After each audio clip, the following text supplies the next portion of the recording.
मेरे भाई, मेरी माताएं बहनें, सबको मेरी नमस्ते, राम राम। मेरा किसान और मजदूर परिवार आज दुखी, और इस दुख की घड़ी में मुझे भी शामिल होना था, लेकिन थोड़ा सा मैं लेट भी हुआ। लेकिन एक बात का दुख मुझे पड़ा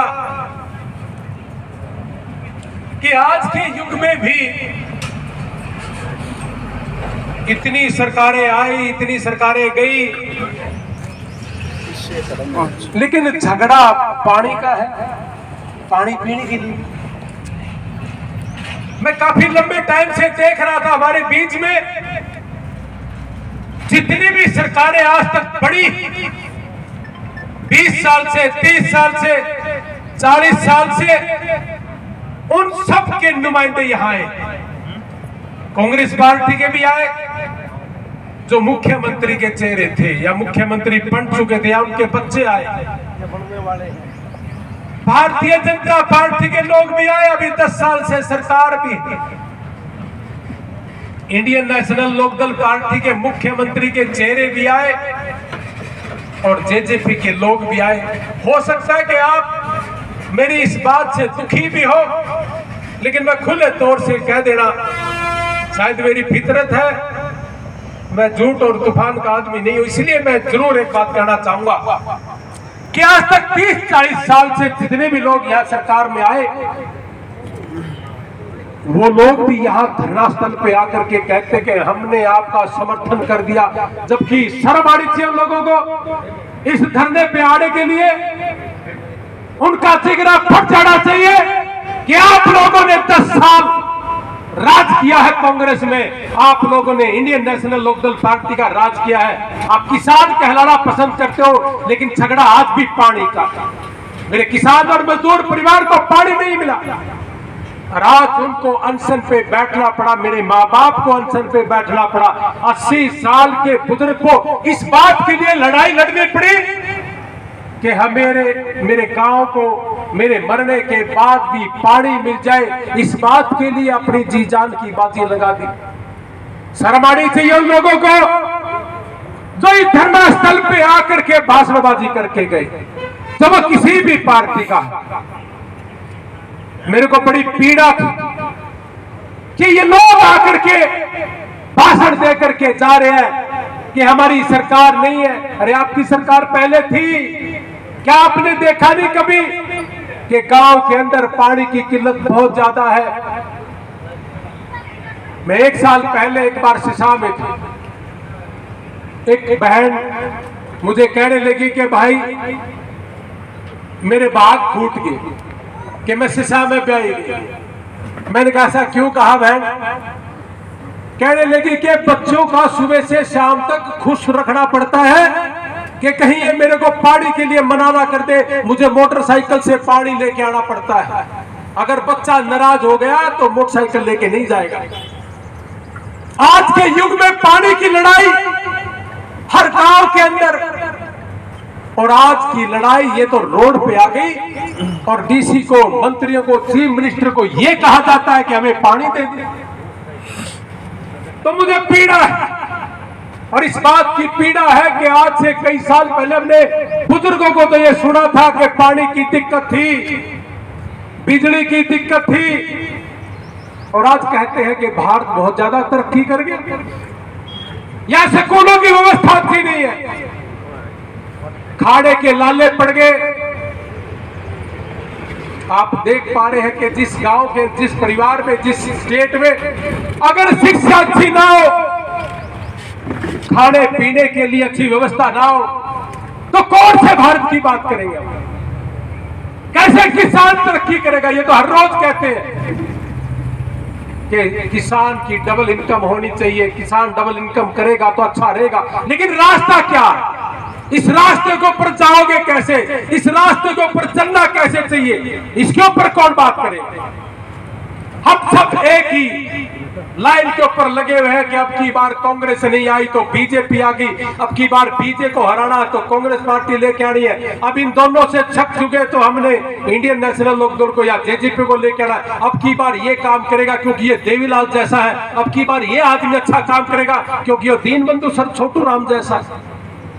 और मुझे बड़ा दुख हुआ और मैं आपसे भी पूछना चाहता हूं कि 30 साल 40 साल से एक भी इंसान मुझे बताइए कि तो दोबारा छोटू राम जैसा पैदा हुआ हो या चौधरी देवीलाल जैसा पैदा हुआ हो। इनमें से जितने भी लोग आज हरियाणा की राजनीति में मुख्यमंत्री का चेहरा है, जो पार्टियों के मुखिया कहलाते हैं, जिनके माँ बाप और भाई बहन इस धरना स्थल पे भी आए हैं, मैं तो ये कह देना चाहता हूं कि आप उनको घुसने मत दिया करो, उनको यहां से भगाने का काम करो। अरे ये लोग 10-10 साल 5-5 साल इन्होंने राज किया है और उसके बावजूद भी इस धरने पे आकर के कहते हैं कि मैं इस पानी की लड़ाई में आपके साथ। उनको शर्म क्यों नहीं आ रही? कोई 10 साल से मेंबर ऑफ पार्लियामेंट बना है, कोई एमएलए बन गया और झूठ बोल के हमारे गांव के बीच में खड़े होकर के एक ही बात कहते हैं कि मेरी सरकार होती तो मैं आपकी गांव की चौपाल बना देता, मेरी सरकार होती तो मैं आपके यहाँ सरकार नौकरियां दे देता। ये झूठ और तूफान की राजनीति कब तक सुनते रहोगे? कब तक आप इन लोगों के झांसे में आते रहोगे? मैं तो हाथ जोड़ के रिक्वेस्ट करना चाहूंगा, ये तो लड़ाई ये अकेले जन्नत की नहीं है, ये लड़ाई पूरे प्रदेश की है और ये लड़ाई पूरे देश की है। हमने तो नाराजगी शो की है। पानी तो पहले भी नहीं था, पानी आज भी नहीं है। अगर आप पूरे हरियाणा के गांव के पानी को चेक करोगे तो उसके अंदर ऐसे ऐसे तत्व मिलेंगे जिसमें कैंसर होता है, किसी को बीपी की शिकायत है, किसी को हार्ट की शिकायत है, लेकिन गांव के लोग कहते हैं कि मुझे इसलिए है कि अचानक से बीमार हो गया मैं। ये हमारे जो बुजुर्ग हैं जिन्होंने 8-8 घंटे एक किले में हड़ बा करके हमारे को इतना बड़ा किया, हमारी सर के ऊपर जो छतें है पक्की है, ये इन बुजुर्गों की वजह से है। आज इनको चेक करने के लिए डॉक्टर नहीं है, मशीनें नहीं है। पिछले दिनों हमने कुछ प्रयास किया था, गांव में 100 बुजुर्गों को चेक किया तो 30 ऐसे मिले जिनको यही नहीं पता था कि मुझे बीपी है या शुगर है। और इस उम्र में बीपी और शुगर टेंशन वाले को तो हो सकती है, लेकिन अगर खुश माँ बाप है तो उसको बीपी शुगर नहीं हो सकता। लेकिन ये खुश कैसे रहे? इनके नौजवान बच्चों को अगर नौकरियां मिले, इनके नौजवान बच्चे अगर कामयाब हो तो ये खुश रह सकते हैं। लेकिन इनको खुश करने के लिए सरकारों ने प्रयास नहीं किए, चाहे वो पहले वाली सरकारें थी चाहे आज की सरकारें हैं। केवल मात्र एक सरकार को कोस देना कि भारतीय जनता पार्टी की सरकार है। मैं भारतीय जनता पार्टी का बहुत ज्यादा विरोधी आदमी हूं। इन्होंने देश का बेड़ा गर्क कर दिया, लेकिन सच्चाई के साथ जीना और सच्चाई के साथ रहना मेरी फितरत है। इसलिए एक बात कह के मैं आपको समझाने का प्रयास करूंगा कि ये काफी लंबे टाइम से जितनी भी सरकारों के लोग आते हैं उनसे मेरी तरफ से एक क्वेश्चन कर देना कि आपके टाइम में आपने किस गांव को अच्छा पानी दिया है, इसका जवाब दे दे। आपके समय में आपने शिक्षा का क्या प्रबंध किया, इसका जवाब दे दे। आपने स्वास्थ्य का क्या प्रबंध किया, इसका जवाब दे दे। कोविड के समय में पूरे हरियाणा के अंदर, चाहे गुड़गांवा है चाहे पंचकुला या बड़े शहर कोई भी है, किसी भी सरकारी हॉस्पिटल में वेंटिलेटर नहीं था। एमडी डॉक्टरों की कमी है, एमबीबीएस डॉक्टरों की कमी है। 5 लाख पे एक डॉक्टर है, 5 लाख पे एक डॉक्टर है। तो कैसे बढ़ेगा हमारा भारत और कैसे किसान और मजदूर परिवार तरक्की करेगा? इन बातों को सोचना होगा। और मैं एक ही बात कहूंगा कि पानी के साथ साथ अगर हर घर में अच्छी शिक्षा हो तो ये सारी चीजें हमारे घर परिवार तरक्की तभी करेंगे कि घर में शिक्षा हो। यहाँ स्कूलों में टीचर नहीं है। हरियाणा के अंदर 185 कॉलेज है, जिसमें 32 कॉलेज 10 साल से ऐसे हैं जिनमें अपनी खुद की कोई बिल्डिंग नहीं है।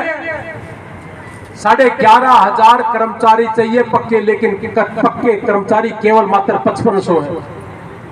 तो शिक्षा ही नहीं होगी तो कैसे तरक्की करेगा मेरा देश, कैसे तरक्की करेगा मेरा किसान और मजदूर परिवार? ये लोग तो बैठते हमारे बीच में आकर के इनसे पूछना एक बार, या इनको जब इकट्ठा करो तो मुझे बुला लेना। मैं पूछना चाहता हूं इनके साथ कि आप लोगों ने पिछले 30-40 साल से इस देश के साथ क्या किया है, इस किसान और मजदूर परिवार के लिए क्या किया? क्या इनमें से एक भी आदमी आपको ऐसा नजर आता है कि इनके मरने के बाद चौधरी देवीलाल जी छोटूराम जी के बीच में इनका फोटो लगा के, जिसके दिल में ये रहे कि ये आदमी देश के लिए जिया है, ये आदमी किसान मजदूर परिवार के लिए जिया है, इसलिए ये आदमी अच्छा है, इसलिए ये चीफ मिनिस्टर बनना चाहिए, इसलिए ये देश का नेता बनना चाहिए? क्या एक भी आदमी है जिसको हम नेता कह सके? तो इनको बीच में क्यों बैठने दे रहे हम? माफ करना, हो सकता है कि आप मेरे से नाराज हो जाओ, लेकिन सच्चाई कहना भी मुझे लगता है कि कह देना चाहिए, क्योंकि ये समस्या आपकी अकेले की नहीं है, ये पीड़ा मुझे भी कि आज मेरा पिता 80 साल का पानी के लिए लड़ रहा है, शिक्षा के लिए लड़ाई होनी चाहिए थी, लेकिन आज पीने के लिए पानी जिंदगी और मौत का सवाल हो गया है और इसके लिए लड़ाई लड़नी पड़ रही है। मैं तो एक ही बात कहूंगा कि अपनी लड़ाई जारी रखें और हमारी जो भी आप ड्यूटी लगाओगे, डांव ग्वांड, मेरे माँ बाप हो, जैसे भाई ने कहा कि भाई घड़ी चीजें की जरूरत पड़े, कोई बात नहीं भाई, मैं नहीं भी आता तब भी आपका संदेशा मुझे आ जाता, तब भी मैं दूर नहीं था। मेरे को अमेरिका के अंदर किसी ने यह नहीं कहा था कि डोंकी से जाने वाले लोग मेरे हिसार जिले का तो एक भी नहीं मुझे मिला, या तो करनाल के थे या कुरुक्षेत्र के थे या पानीपत के हैं या कैथल के हैं। अभी तक 87 लोग जो मर चुके थे, अपने से पहले इनको कोई हाथ नहीं लगाता था, केवल मात्र लवारिस करके इनका दाह संस्कार सरकार कर देती थी वहां की। हमने इनका दाह संस्कार भारत देश में उसकी जन्मभूमि पर करने का काम किया, जिसपे 20-25 लाख रुपए खर्च होता है। अभी तक 87 डेड बॉडी लेके आ चुका हूं अमेरिका से। हमने वहां गए हुए बच्चे पूरे देश के, हरियाणा के नहीं पूरे देश के कोई भी बच्चा हो, अगर अमेरिका की धरती पर किसी को भी कोई दुख तकलीफ है, मैं और मेरा छोटा भाई जो डॉक्टर है अमेरिका के अंदर, खुलेआम सरेआम कहते हैं कि हम हैं उसके भाई, हम उसके माँ बाप, हम करेंगे उसकी टेक केयर। और अभी तक 28 लोगों को मरने से बचा चुके हैं अमेरिका के अंदर, जिसमें एक बच्चे पे 8-8 लाख रुपए महीना भी खर्च हुआ है। 64 लाख रुपए 8-8 महीने के एक बच्चे में खर्च भी किया। 550 से ज्यादा बच्चों को हरियाणा और पंजाब में मरने से बचा है। ये तो मेरा गांव चलने। हमने पंजाब में मानसा का एक बच्चा था जिसकी किडनी ट्रांसप्लांट कराई, हैदराबाद का बच्चे का अमेरिका में किडनी ट्रांसप्लांट कराई, किसी की भैंस पर की उसका भैंस बांधने का काम किया। मैं ये नहीं कहता कि मेरे पास बहुत ज्यादा है, लेकिन मेरे पे 5,000 रुपए तो मैं 5,000 देने की औकात रखता हूं। लेकिन इन लोगों की तरह ना तो चंदा चोरी करी, ना कभी जिंदगी में करूंगा। यहाँ जितने भी नेता आए हैं ये सारे के सारे चंदा चोर नजर आते हैं मुझे, या कमीशन खोर नजर आते हैं मुझे। या बहुत से लोग कांग्रेस के आए हैं, चंदा चोर भी थे, कमीशन खोर भी थे, और भारतीय जनता पार्टी में भी ऐसे ही थे। और जो चौटाला पार्टी में बहुत से नेता यहाँ आए थे, वो देना नहीं जानते, केवल मात्र लेना जानते। तो ऐसे लोगों से हमें दूर रहना पड़ेगा। नहीं सारी जिंदगी केवल मात्र झूठ का सहारा लेकर के इन लोगों को बड़े बनाने का कोई ठेका नहीं ले रखा। इनके यहाँ शिक्षा नहीं है, जब इनके यहाँ शिक्षा नहीं है तो ये कैसे तरक्की दे सकते हैं? इनका विजन भी नहीं है। मेरे से पहले बहुत लोगों ने 35-40 लाख रुपए दे करके अमेरिका भेजने का काम किया। मैंने तो 3 लाख रुपए अमेरिका में 500 से ज्यादा बच्चे भेजने का काम किया। जमीनें ना बिके, प्लॉट ना बिके, किसान और मजदूर परिवार तरक्की कैसे करे, इसके ऊपर मैंने काम किया है। और किसी का हारी बीमारी हो जाए तो इसके ऊपर भी मैंने काम किया है। और आज पानी की समस्या है, मेरे गांव के अंदर है, मेरा माँ बाप तिसाया, मेरी बहनें तिसाई पड़ी। जब पानी की ही दिक्कत है तो शिक्षा कैसे ग्रहण करेगा? उसको कैसे रोटियां अच्छी लगेगी? उसको कैसे पढ़ाई अच्छी लगेगा? इसके ऊपर आज हमारा विषय है। तो इसलिए मेरी तो जो ड्यूटी लगाओगे भाई, मैं तो यह भी कहूं कि गांव ग्वांड बतेरे बड़े हैं, सारा ने इकट्ठा होकर कहना कितने के रुपया काम 8-10 करोड़ का होगा कि मैं मेरा जुम्मा लाओ और कि मैं अपना करो, मारो कोई सलाह नहीं। ये दे के ले, और इस बात के लिए गर्मी में बैठा। लेकिन उसके बाद पूरे हरियाणा के अंदर किसान और मजदूर परिवार को एक सौगंध खानी पड़ेगी कि इस तरह के आदमियों को कभी जिंदगी में धरना प्रदर्शन पे हम बैठने नहीं देंगे। क्या ये लोग हमने बड़े नहीं बढ़ा दिए? एक ही बात कहते कि मैं किसान का बेटा हूं, मुझे एक बार एमएलए बना दो, उसके बाद मैं रेल चला दूंगा। या रेल तो एमएलए बनते पल्ला चला दे, और फिर उस किसान के बेटे ने एमएलए बनाने खातर चंदा भी देवा घर घर, और ये फिर उसी पैसे से व्यापार करते हैं और पूरी जिंदगी आंख बांधने का काम करते हैं। और यदि वो अगर एमएलए मंत्री बन जाता है तो फिर वो कमीशन खाने का काम करते हैं। और गांव में जब आते हैं तो ये कहते हैं कि देख तेरे गांव की गलियां बना दी, तेरे गांव की चौपाल बना दी, तेरे बाप का पैसा नहीं है। आज यदि हम कुछ खाने का सामान लेके आते हैं तो उसके अंदर हमने टैक्स देना पड़ता है। आप कुछ भी सामान लेके आते हो उस पर टैक्स जमा कराते हो, और वही टैक्स इकट्ठा हो करके ये बजट पेश करते हैं, चाहे पंचायती राज का है, चाहे बिजली का है, चाहे सिंचाई का है, हमारे पैसे से है। और फिर मंत्री बन के गाँव में खड़ा होकर के ये कह देना कि मैंने तेरी चौपाल बना दी, तेरी गली बना दी, तेरे बाप का पैसा नहीं है, पैसा हमारा था, हमारे टैक्स का था। और उसके ऊपर चौधर करके इस गली में और इस चौपाल में बैठ के तू भाषण दे और हमने ताली बजाने का काम करना है। ये गंदी राजनीति को छोड़ना पड़ेगा, इस तरह की झूठी राजनीति को खत्म करना पड़ेगा, और एक नए तरीके से अपने बच्चों का भविष्य तलाशने के लिए केवल मात्र शिक्षा और स्वास्थ्य में काम करना पड़ेगा। और शिक्षा और स्वास्थ्य किस देश का अच्छा होगा? मैंने अमेरिका में